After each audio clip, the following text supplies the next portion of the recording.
Donc, je n'ai que 20 minutes, je crois, pour présenter mes idées et je vais essayer d'éclairer l'objectif de l'enseignement de l'anglais au Japon. D'abord, je vais faire un petit aperçu historique de l'accueil des langues étrangères au Japon. Alors, le but, qui était longtemps la réception, est maintenant devenu la production. Donc, comment ce changement de cap va refléter dans l'enseignement, l'objectif de l'enseignement de l'anglais à l'université au Japon. Et en dernier lieu, j'examinerai le plurilinguisme préconisé par le Conseil de l'Europe, ainsi que le cadre européen instrument qui en résulte, dans la perspective de l'université japonaise. Donc, en parlant de l'histoire, je ne serai pas trop longue. Donc, l'histoire de l'accueil des langues étrangères au Japon montre bien que son objectif était limité à la réception de ce qui venait des pays avancés. Donc, cette situation a duré très, très longtemps. Que ce soit les textes en chinois classique, en hollandais, les Japonais ont inventé un système qui était propre à eux pour décrypter des documents. Et ensuite, ils ont assimilé les informations assimilées dans la pensée japonaise. Et cet aspect réception a été le plus sensible vers la fin du shogunat et le début de l'époque Meiji. La modernisation du pays entreprise à cette époque n'aurait pas été possible sans cette tradition de l'apprentissage et de la réception. Donc, l'enseignement de l'anglais s'est bâti aussi sur cette tradition. Mais il y a toujours eu des aspirations sous-jacentes à la compétence orale. Donc, après le lendemain de la Deuxième Guerre mondiale, on s'est mis à réclamer la compétence en conversation. Mais malgré cela, l'anglais utilitaire était considéré comme le fonds de commerce des cours à la radio ou des écoles de conversation en anglais. Et tandis qu'à l'université, l'enseignement de l'anglais favorisait toujours la réception. Et cette tradition a été publiquement ébranlée. Et en 1975, pour la première fois, c'est la grande polémique. Et je vous présente des protagonistes. Wataru Hiraizumi, ancien diplôme converti en député de la Chambre de conseillers, a remis un projet de réforme intitulé « État des lieux de l'enseignement de langues étrangères et quelques orientations pour une réforme ». Et deuxième protagoniste, Shoichi Watanabe, professeur de l'université Sophia à l'époque, s'est redressé contre ce projet. Et leur polémique a été relatée dans une revue d'opinion majeure entre mai et octobre 1975. Selon le député, je vous présente juste les grands axes, mais le niveau de l'anglais requis dans les écoles est trop élevé pour un résultat désastreux. Et il évoque 3 raisons. Premièrement, manque de volonté à apprendre. Deuxièmement, niveau trop élevé requis pour le concours d'entrée à l'université. Troisièmement, inefficacité d'une pédagogie directement transposée des pays anglo-saxons. Et il poursuit donc en résumé. Les langues étrangères représentent tout un système de signes à apprendre par cœur et son apprentissage son apprentissage n'est pas fait pour être enseigné dans l'éducation obligatoire. Donc, voici quelques-unes de ses propositions. Il dit au collège, il faudrait enseigner l'anglais comme connaissance minimum. Et au lycée, les cours d'anglais et les cours des langues étrangères, ici, en l'occurrence, c'est l'anglais, mais ils seront dispensés que pour les volontaires. Donc, au concours d'entrée à l'université, il n'y a pas d'examen de langue, il n'y a pas d'examen de l'anglais. Donc, quant à l'objectif d'un tel enseignement, il écrit « Vu la place qu'occupe le Japon dans le monde et la situation du pays, il est préférable que les 5% de la population disposent d'une compétence effective en anglais. » Voilà ce qu'il dit. Donc, il dit que l'anglais n'est pas utile pour tout le monde. Juste, cela concerne juste les 5% de la population qui sachent utiliser l'anglais correctement. À un tel projet extrême, Watanabe a adressé une controverse violente, concrète et fondée sur l'histoire. Et je ne sais pas qui a eu le gain de cause, mais ce qui est indéniable, c'est que le Japon a changé de cap quant à l'objectif des enseignements de l'anglais au Japon. Donc l'anglais qui sert à rien. Les universités, les écoles ont été souvent critiquées avec ces critiques. Et surtout, après la période de bulle financière, les entreprises demandent de plus en plus l'anglais opérationnel. Donc, en 89, le ministère de l'Éducation a réformé ses programmes officiels. Et là, ils ont déclaré que le but de l'enseignement de l'anglais était de la compétence, former la compétence communicative. Donc, l'anglais pour la communication est devenu un objectif social primordial. Et en 2002, il y a eu la stratégie pour la formation de Japonais capables de s'exprimer en anglais. En 2003, plan d'action quinquennal qui a résulté de la stratégie a été déclaré.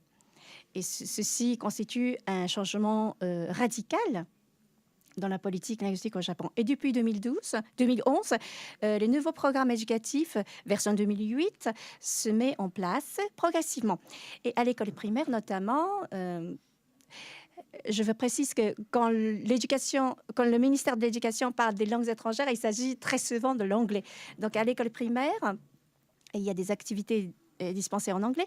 Et au collège, 1 heure de cours de plus par semaine. Et au lycée, comme ce qui est stipulé au programme, les cours d'anglais sont dispensés en anglais. Tout cela a pour but de favoriser la compétence communicative en anglais et traduit le changement de cap de la politique éducative du Japon.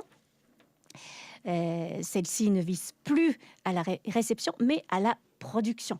Or, comme un tel objectif un peu vague a été fixé en absence totale de la définition du terme de la communication, on observe dans les écoles primaires et secondaires des perturbations non négligeables.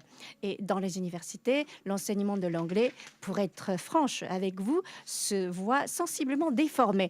La notion de l'anglais opérationnel est réduite à des cours de conversation et des entreprises exigent les scores des standards américains comme TOEIC. TOEIC est là pour mesurer la compétence en entreprise. Mais ceci est devenu des références sacro-saints, des références pour mesurer la compétence des étudiants. Et le score de TOEIC est devenu un but en soi. Et on dirait de plus en plus que l'enseignement dans l'université doit servir à améliorer les scores de TOEIC. Donc, l'université étant en train de se transformer en simple école de conversation, il est grand temps d'ouvrir un débat sur cette situation et vis-à-vis de la vocation de l'enseignement à l'université. D'autre part, en évoquant bien la ressource en communication internationale, mais on ne fait pas d'effort pour bien définir la notion de l'anglais en tant que lingua franca. Voilà, le ministère de l'Éducation ne définit pas dans ses documents récents. Ce qui fait qu'on continue à apprendre d'une manière superficielle la culture et les coutumes des pays des anglophones sous le nom de la formation interculturelle. Et on continue à se référer aux locuteurs natifs. Il est temps aussi de remettre aussi la situation en cause. Je vais développer maintenant. Et donc, l'anglais en tant que lingua franca a un nouveau objectif à envisager. Et dans les textes officiels tels que le guide des curriculum ou bien dans les discours diffusés et dans la société d'aujourd'hui, on ne trouve pas la réponse à la question quant à l'objectif essentiel de la communication. Pourquoi on se communique?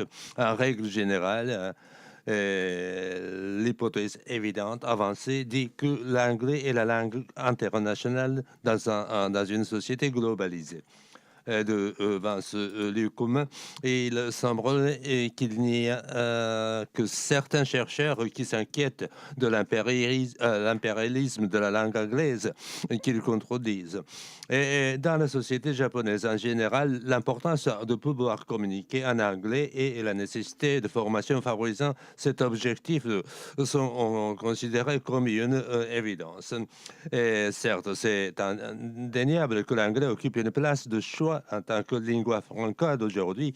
Cependant, il ne faut réfléchir sur les objectifs de l'enseignement de l'anglais.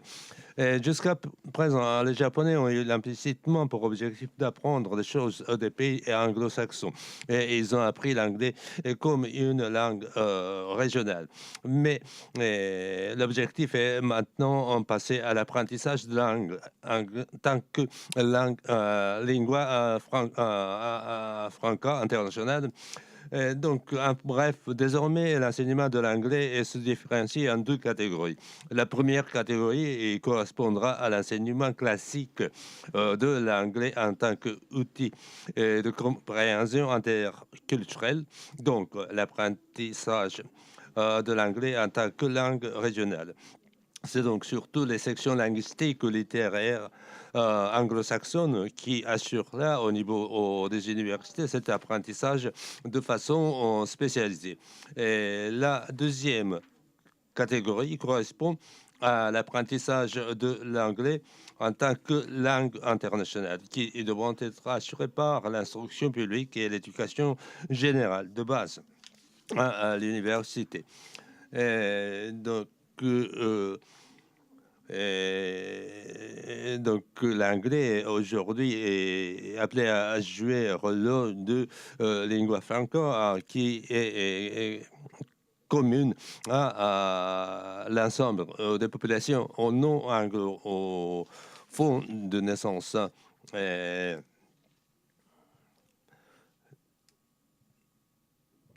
donc quels sont plus concrètement le contenu de ces enseignements? Dans le document du Conseil scientifique du Japon, intitulé Perspectives du Japon, proposition de la part des scientifiques de 2010, il y a une section consacrée à la culture générale et l'enseignement général de base du 21e siècle, qui dit que l'enseignement de l'anglais, qui est utilisé largement comme langue internationale, relève d'une autre catégorie que celle de l'enseignement traditionnel de langue et propose qu'il est important d'enrichir cet enseignement en tant que l'enseignement de connaissances de base qui s'articule autour de la lecture académique, l'écriture académique et de la présentation. Et dans la même année, en septembre, un autre document a été publié et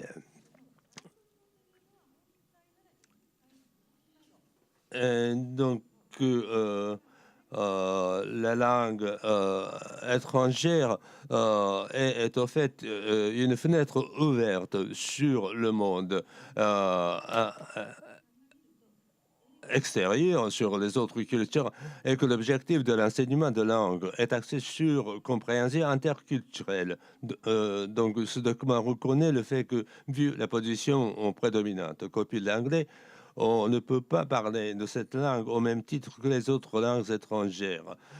Donc, il propose donc, en prenant en compte le fait que l'anglais est la langue internationale, son enseignement doit envisager d'alléger les charges culturelles liées à cette langue, afin que l'apprentissage de l'anglais en tant que langue internationale ne privilégie pas comme modèle d'apprentissage le processus de son acquisition comme langue maternelle. Donc, Ce qui est important ici est d'alléger les charges culturelles. Et la proposition qui se prête à débat et qui pourrait être embarrassante sur le terrain de l'enseignement, c'est sans doute cet appel à alléger des charges culturelles liées à la langue. Car strictement en parlant, hein, il est impossible d'abstraire de la langue ces éléments culturels. Si malgré cela, cette prescription a été intégrée dans la proposition, c'est parce qu'il y a eu de grandes préoccupations concernant le fait que la prédominance de la langue anglaise puisse être perçue implicitement par les élèves étudiants comme la prédominance des pays anglo-saxons. Donc c'est bref, c'est cela que signifie l'allègement des charges culturelles. Tout en envisageant d'enseigner la langue anglaise, on a souvent tendance à dire, sans trop y réfléchir, que les Américains disent comme ça, ou bien on fait comme ça en Amérique. Cette façon d'apprendre les éléments de la culture spécifique revient à apprendre la culture américaine, tout en prétendant promouvoir la compréhension interculturelle.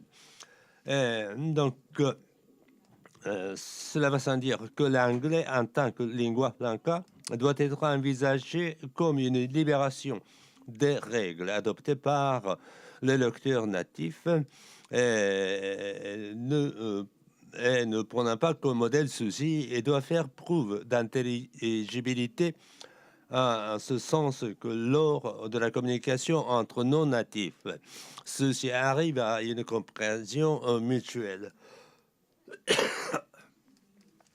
Donc, lors de la production écrite, orale, on n'est pas obligé de prendre la façon adoptée par les non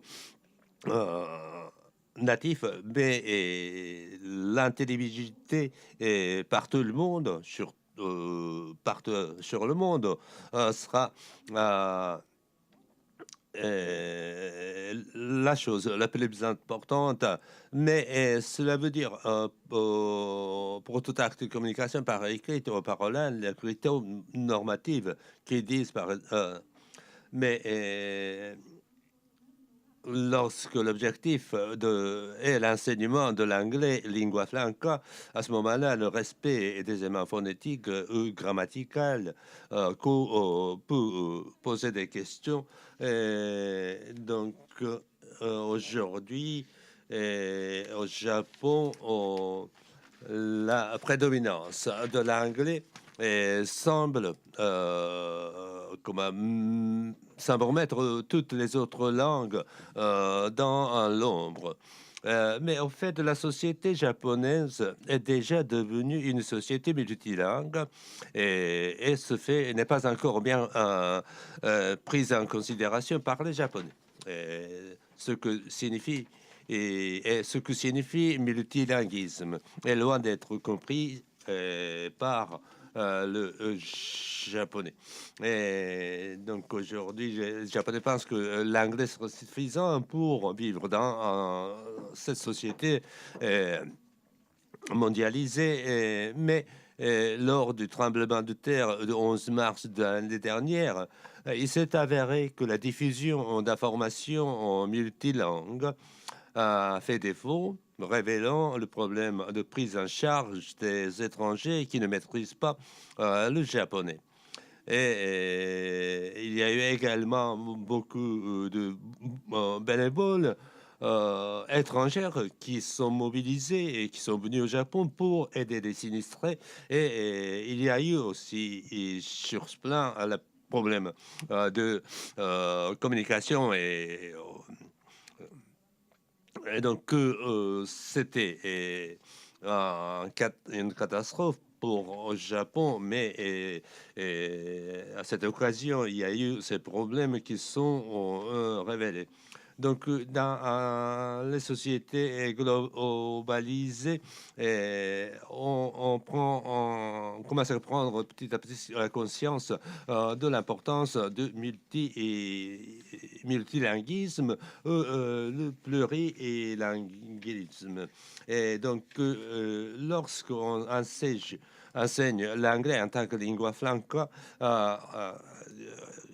comment on peut traiter les problèmes culturels, mais je pense que pour cela, le cadre européen peut nous servir d'une référence très précieuse.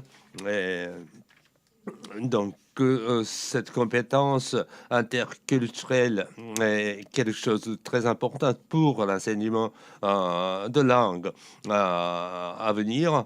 Et donc, ici, il n'y a pas de diapo, mais donc, il y a, chez les Japonais, il y a un attrait très diffus vers l'Amérique également. Il y a le besoin d'utiliser l'anglais pour le travail. Mais lorsque en prenant prenant en considération le cadre européen, on pourrait aborder la question de l'enseignement de langue sous un autre angle, donc de ne pas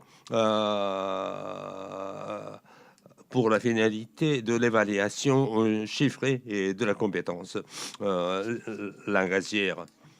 Et donc, au Japon, l'enseignement des langues au Japon, y compris et la langue maternelle, la langue étrangère, et donc compréhension interculturelle, qu'est-ce que ça signifie? Ce qui est important, la communication, tout cela, autant de sujets qui constituent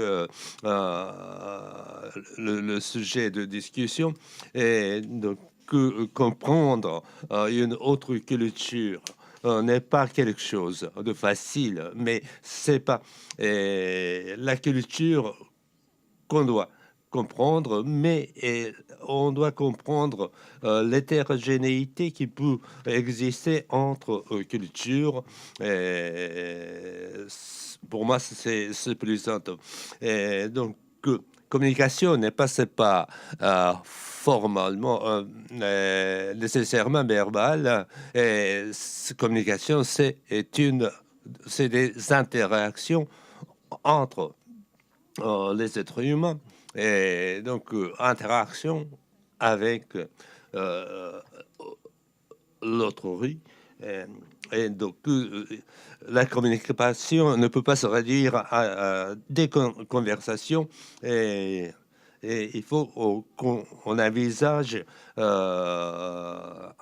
il faut réfléchir sur les moyens de faciliter ces interactions.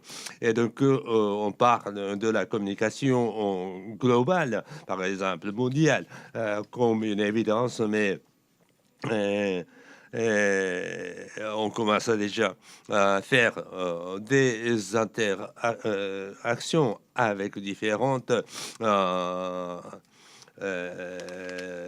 personnes. Donc, il faudrait savoir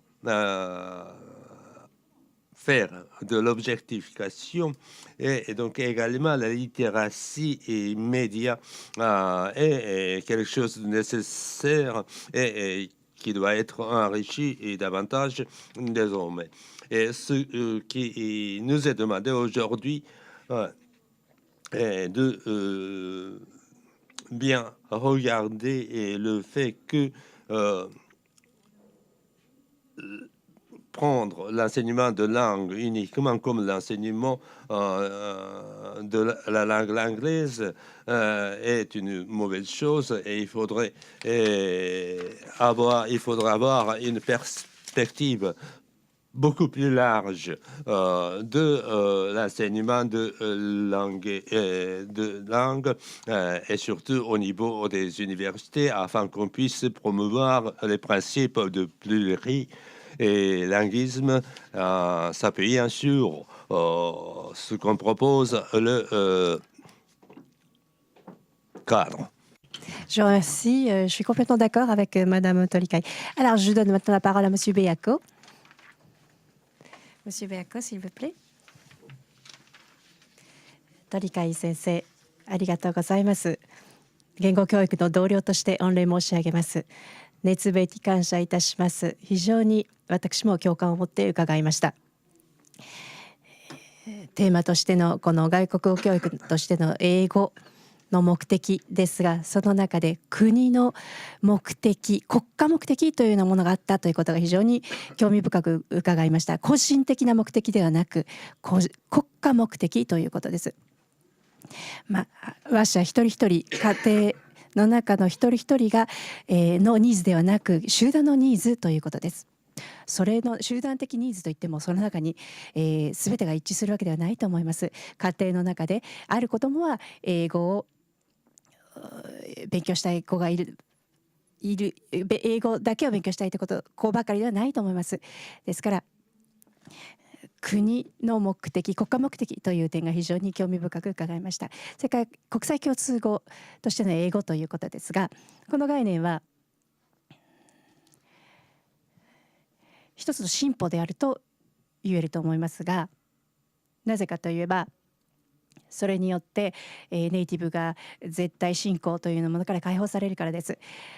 ただちょっと強調したいのは、そこで国際共通語のリンガフランカの、実用性ということに関してですが、これはコミュニケーションを取ることにもちろん貢献するわけですが、すぐにコミュニケーションできるということです。で、私の質問は、コミュニケーションというのは機能的ファンクショナルなコミュニケーションを指しているのか、それともコミュニケーションという名前で人と人とのコミュニケーション、つまり人と人が個人と個人の間で言葉を使ってコミュニケーションを達成するという、そういう意味で使われているんでしょうか。つまりコミュニケーションはただ情報を交換し合い、必要な情報を交換し合うことだけではないと思うんです。個人としてのそのコミュニケーションの意味というのについて先生にまたちょっと伺いたいと思います。それの点に関して英語がまた英語の義務として、それが一つのコミュニケーションの個人と個人をつなぐコミュニケーションの道具というその、役目を英語は持つことができるでしょうか。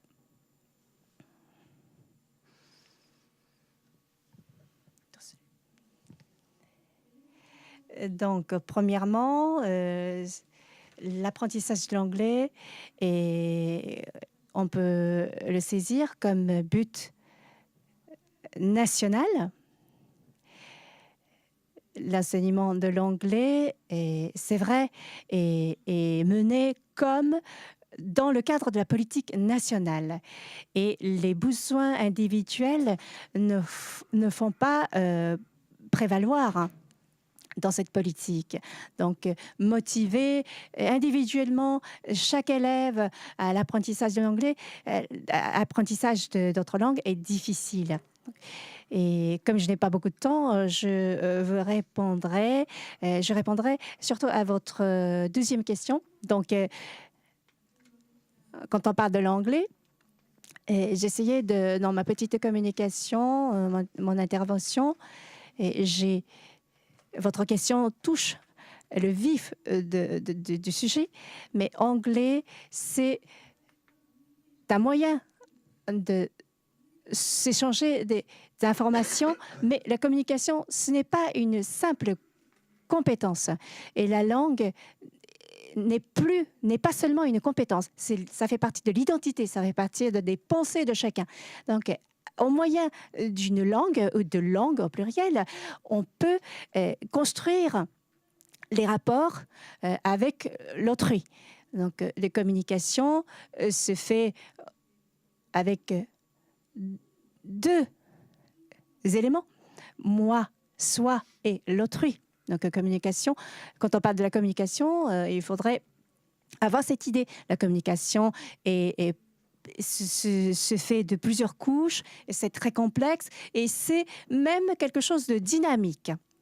La communication, c'est de construire ces rapports. Et pour ce qui concerne l'enseignement de l'anglais, je pense que cette vision manque. Et j'en suis désolée. Donc, comme l'anglais est appris par beaucoup de monde, il est temps, je pense, de revenir à la signification de la communication. Et on peut le faire à travers de l'enseignement de l'anglais. Donc, par l'intermédiaire de l'anglais, nous pouvons revenir à la définition de termes de communication.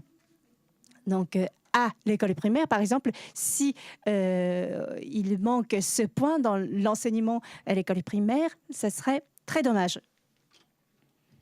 Et donc, on n'a pas eu de temps de demander à la salle de prendre la parole. Donc, s'il y a quelqu'un qui voudrait faire des commentaires, ouais. Je m'appelle Naito de l'Université d'Osaka. On commence à parler de la communication. Et donc, l'enseignement de langue anglaise au Japon, son niveau n'est pas très élevé et les étudiants n'auront jamais assez de compétences pour communiquer en anglais.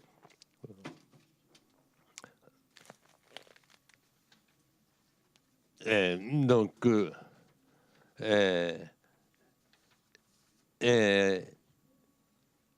comme la communication idéale dont on veut parler pour la compétence langagière des étudiants n'est pas assez élevé. C'est ça le problème. Oui, c'est tout à fait vrai. J'ai assisté à un colloque à Tokyo. 80% des étudiants se trouvent au niveau A1 de cadre. Et donc, il y a presque aucun étudiant au niveau de C1. Ouais. Et donc, c'est vrai, et la compétence langagière en anglais des étudiants n'est pas très élevée. Mais donc, à ce moment-là, j'ai fait une explication un peu abstraite de l'explication de la communication. Et donc, même la compétence en anglais n'est pas très élevée. Et si le locuteur arrive à se communiquer avec son interlocuteur, avec des gestes, avec des signes, peut-être. Et donc, cet élément devrait être relié à l'enseignement de la langue maternelle. Donc, chez les étudiants, ou même chez les lycéens, je trouve des cas où ils parlent sans se soucier et la présence de ces interlocuteurs. Et donc,